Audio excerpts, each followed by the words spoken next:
Okay, so if we take a look at this, this is a question that we're looking at. We constructed triangle EGF, and just like in the other video, we would make the triangle shape and we would use EGF, and of course you can write those letters in any way that you want, but you're remaining the vertices on the outside. Those are the vertices. So if we take a look at this, what they're asking us to do is name it. We just named it and told them what the name was. We plotted the points and we connected the points.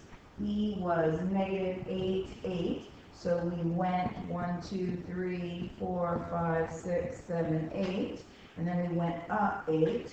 1, 2, 3, 4, 5, 6, 7, 8. And that gave us this for our first point.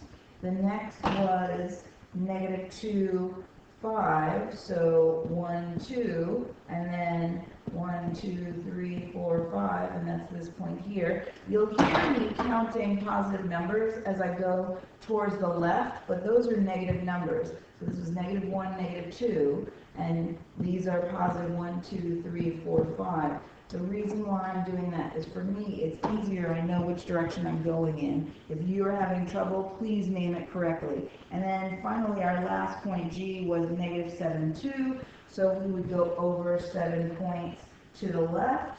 That's the negative for the X quadrant. And then we go up 2 for G, and then that's our Y coordinate. Okay, so let's take a look at what they're asking us to do in terms of the area.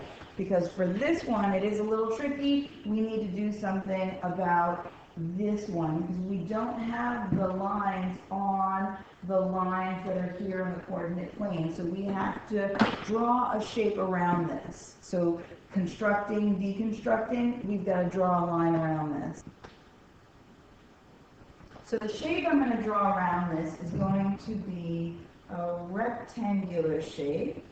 I'm going to draw it using the endpoints or the vertices of my triangles here, my triangle here, and then I'm going to,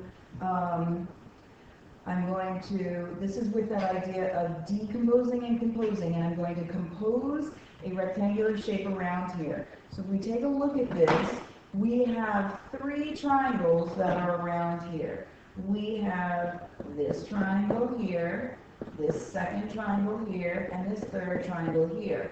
And those triangles that are surrounding, I can find out what their areas are, subtract it from the total area of the rectangular shape that I constructed or composed around my triangle, and then I'll be able to find out the area of the triangle that doesn't have lines like our other one did on the coordinate plane. So let's get started. We're going to get rid of those lines and get started. One of the first things I'm going to do is I'm going to name these. We already have E, F, G, and because I know some of the names of the other points, we're going to name this Y, X, Y, and W. So I'm labeling it X, Y, and W. All right? And so now it's time for us to find out what X, Y, and W are worth. Okay, so we've got to find out what the coordinates are for X, Y, and W. So remember, I'm going to write out our other coordinates. Remember that we're looking at E, F, and G, and they're going to give us evidence for Y, W, X, and Y. All right, so let's start with Y. So if I'm starting with Y here, I know that Y, right here, this point, is in line with G on my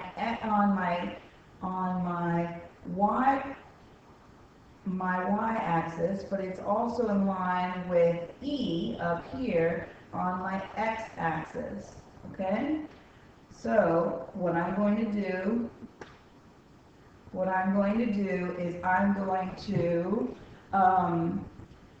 use that information to help me find the coordinates. So for G, I'm sorry, not for G, for E, my x coordinate is -8. So that means it's -8 for Y because they're in a vertical line in line with the x-axis. For G, that's the y coordinate because they're in a horizontal line in line with G for the y-axis. So G has a 2 as its y-coordinate. So the coordinates for y are -8, 2. For x, we know we have the same y-coordinate because it's in line with y, so we're going to put the 2 here. But it's in line with f for the x-coordinate because they are in a vertical line. Here we go, and it's lining up with this point here. So we're going to put -2 because that is the x-coordinate, okay? And then for W, we're going to take a look at F for the x-coordinate. We already know what that is. That's -2. And we're going to take a look at E for the y-coordinate, which is 8. Using that information, you should be able to create line segment information to be able to start solving this. And we're going to do that in the next video.